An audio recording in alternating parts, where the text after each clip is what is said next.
देखिए, ये इतने चतुर और चालाक सरकार है। ये कोई भी काम सिर्फ पैसे के लिए करती है।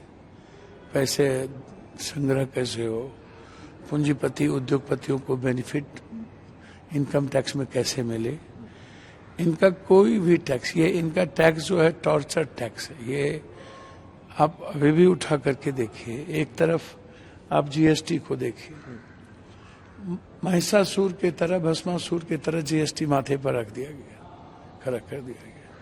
अब जीएसटी में किसी चीज, इनकम टैक्स ये क्यों नहीं, जो चंदा देती है जो कंपनी, उसको इनकम टैक्स के तहत कहाँ रख रही है। जितने बड़े बड़े धर्म पीठ हैं, जितने बाबा हैं, जितने लोग सिर्फ इस कंट्री को मतलब धोखा दे करके आवाज कर रहा है कि मैं इस क्लोजर के तहत हम काम कर रहे हैं, खाना खिलाने का या हम कुछ बांटने का, एक दिन खाना खिला के, और आप सारे टैक्सेस को, इस देश के टैक्सेस को, सबसे ज्यादा चोरी टैक्सेस में तो बाबा, सीएसआर, एनजीओ, आप देखते चलिए, जो पार्टियों को चंदा देती है, इस पर कोई कठोर टैक्सेस या कोई बड़ा प्रावधान क्यों नहीं हो पाता है। तो ये जो 4-5 चीजें हैं, जो अरबों खरबों की संपत्ति इस कंट्री में, एक तरफ आप 196 लाख करोड़ रुपया आप विदेशी कर्ज लिए हुए हैं, और दूसरी तरफ हमारे ही देश में इतने सोना चांदी पैसे, लगभग 300 लाख करोड़ रुपया से ज्यादा मठ धर्म जगहों पर है। तो आप उसको, उसका प्रावधान नहीं करते हैं, आप बाबाओं का प्रावधान नहीं करते हैं, आप सीएसआर फंड का प्रावधान नहीं करते, आप एनजीओ जो लूट रहा है उसका उसमें कोई प्रावधान नहीं है।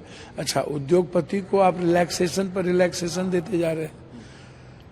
भैया, मेरा रिक्वेस्ट इस बात को लेके है कि स्टेट में जो आप विशेष राज्य विशेष पैकेज नहीं दे रहे हो, तो वहां आप टैक्सेस को बहुत कम करो, ताकि लोग हर कीमत पर मिडिल, छोटे छोटे फैक्ट्री, लघु उद्योग, कुटीर उद्योग जाके, जैसे बिहार में आप टैक्सेस को फ्री से, जम्मू कश्मीर में आपने टैक्सेस को कम किया है, या एक अच्छा रास्ता दिया है कि आप आइए, हम आप पर टैक्स नहीं लगाएंगे।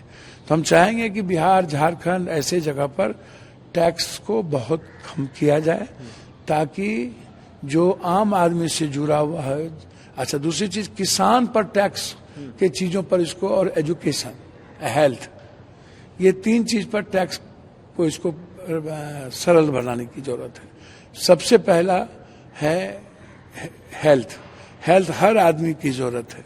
अल्ट्रासाउंड, सीटी स्कैन, एमआरआई, आप इन सब चीजों को आप देखिए, दवाई, आप इसको आप इतना ज्यादा करेंगे तो टैक्स का आप स्थिति देखिए।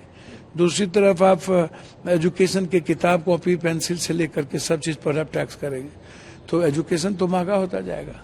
और तीसरी चीज, किसान के प्रोडक्टिविटी पर यदि आप टैक्सेस करेंगे तो आप उसको उठा करके देखिए किसान क्या करेगा। सर, इसके साथ साथ ये के तहत जो जानकारी सामने आ रही है, यदि कोई व्यक्ति, विदेशी नागरिक खासतौर पे, वैध पासपोर्ट या वीजा की भारतीय सीमा में दाखिल होता है, तो उसको 5 साल की कैद और कुछ लाख रुपए जो है उसको जुर्माना। मुझे तो एक बात समझ में नहीं आती है, ये हर चीज अमेरिका से या अन्य चीजों से सीख के, जब बहुत सारी चीजें पुरानी हो जाती, बात तो सही। देखिए, आप इमिग्रेशन वाला जो आप बिल लाना चाह रहे हैं, मैं एकदम सरकार के पक्ष में कोई भी, लेकिन आप हमें पहले यह बताओ, मैं आपसे यह जानना चाहता हूं कि 12 साल 13 साल आपको हो गए, आप ये पता लगा पाए कि भारत के कितने लोग हमारे देश में किस किस कंट्री के हैं? क्या एक तो आप सिर्फ वोट बैंक के लिए रोहिंग्या करते हो, जो पूरी दुनिया में 17 लाख, तो किस किस कंट्री के लोग बिना किसी कागज पेपर के यहाँ हैं?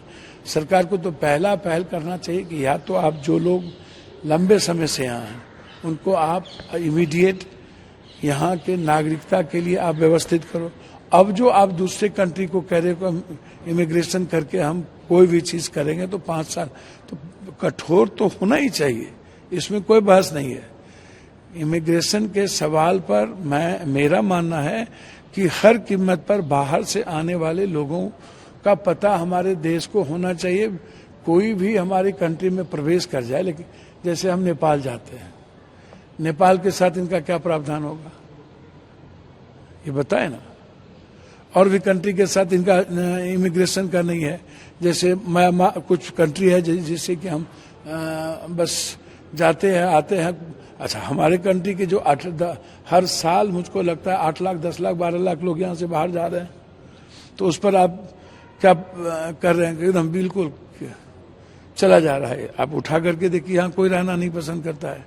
तो एक तो भारत को दूसरे लोगों को जो व्यापार के लिए है उसको आप क्या किस रूप से यहाँ पर लाएंगे, उसको किस रूप से आप रास्ता देंगे? तो इमिग्रेशन तो किसी भी देश के लिए इम्पोर्टेंट है, और मैं समझता हूँ कि निश्चित रूप से इसको व्यापक रूप से चर्चा करके इस बिल को कि इसका और क्या प्रावधान हो सकता है, हमारे कंट्री के लिए भी रास्ता क्या बाहर जाने का हो सकता है, क्या हमारे लोग बाहर जाके कैसे अच्छा बिजनेस कर सकें, और बाहर के लोग हमारे यहाँ आकर के किस तरीके से हमारे कंट्री को डेवलप करने में जो उनकी भूमिका, उसके लिए हमारा क्या प्रावधान होगा, या जो लोग आ रहे हैं कहीं से बचने के लिए उसके लिए क्या प्रावधान। तो इमिग्रेशन का भी कई व्यापक चर्चा के बाद ही कोई चीज हो तो ज्यादा अच्छा है। वक्फ अमेंडमेंट बिल भी आज मैं आज भी कह रहा हूं, यदि सहमति तो कोई दिक्कत नहीं है। यदि आप किसी भी बिल को किसी भी धर्म, मजहब, वर्ग, समूह, क्षेत्र, भाषा के खिलाफ आप कोई निर्णय लाते हैं, तो वह हमारी देश के संस्कृति, हमारी देश की सभ्यता, वसुधैव कुटुंब, हमारे देश के डेमोक्रेसी, संविधान को सॉवरेन कल्चर के खिलाफ होगा। संविधान किस बात की इजाजत देता है, और हमारे देश को जो संविधान में धर्म को लिबर्टी मिली है, या किसी भी धर्म और मजहब को, किसी भी भाषा को, यदि आप संविधान के आधार पर कोई ध्यान नहीं रख के काम करते हैं तो विरोध होगा। यदि संविधान युक्त बिल आप कोई भी लाते हैं और देश हित की बात होगी, तो उसमें निश्चित रूप से सपोर्ट के अलावा दूसरी बात तो होनी ही नहीं चाहिए। तो मैं समझता हूं कि यह जो बिल लाए जा रहे हैं ये बहुत जल्दीबाजी, इस पर बहुत व्यापक चर्चा होने की जरूरत थी।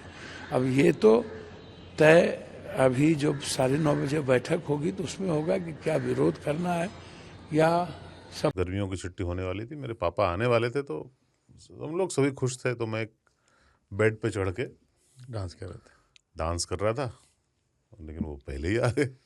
फ्रीज